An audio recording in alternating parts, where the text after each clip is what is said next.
नमस्कार. तुम्हालाही अशी सवय आहे का सकाळी उठल्या उठल्या तांब्याभर पाणी प्यायचं किंवा 2 ग्लास पाणी प्यायचं किंवा रात्री झोपताना तहान लागलेली नसतानाही 2 ग्लास पाणी पिऊनच झोपायचं?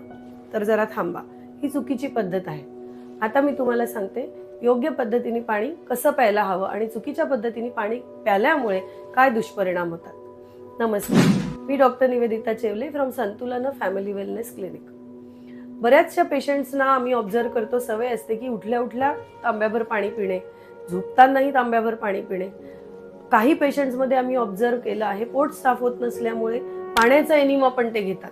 काही शास्त्राप्रमाणे पाण्याचा एनिमा द्यायची पद्धत आहे, पण ती शास्त्रोक्त पद्धतीने तुम्ही फॉलो करताय का की अननेसेसरी टॅप वॉटर घेऊन तुम्ही एनिमा किंवा बस्ती हा प्रकार जर घरी करत असाल तर जरा विचार करा किंवा थांबा. याचे दुष्परिणाम असे की अत्यअंबुपान म्हणजे अति अंबुपान, अति प्रमाणात पाणी झाल्यामुळे सकाळी सकाळी ओतलेले पाणी आणि रात्री झोपतानाचं पाणी हे अननेसेसरी आपल्या अग्नीला, जठर अग्नीला म्हणजे जो पचन करायचा अग्नी असतो त्याला डिस्टर्ब करतं, त्याला कमी करतं. त्याच्यामुळे पचनाचे विकार म्हणजेच अपचन, अन्न नीट न पचणं, करपट ढेकर येणं, नंतर आंबट पाणी येणं, तसंच कॉन्स्टिपेशन वाढणं.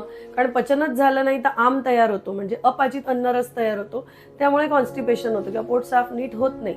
अशा अनेक पचनाच्या तक्रारी या अत्यअंबुपान म्हणजे अननेसेसरी घेतलं जाणारं पाणी यामुळे होतात. पाणी कधी प्यावं?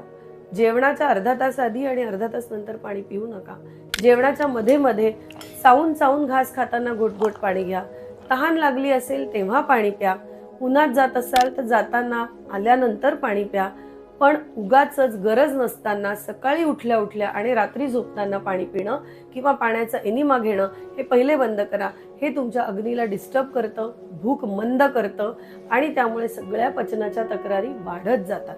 कृपया चुकीच्या पद्धतीने पाणी पिणं हे बंद करा. धन्यवाद.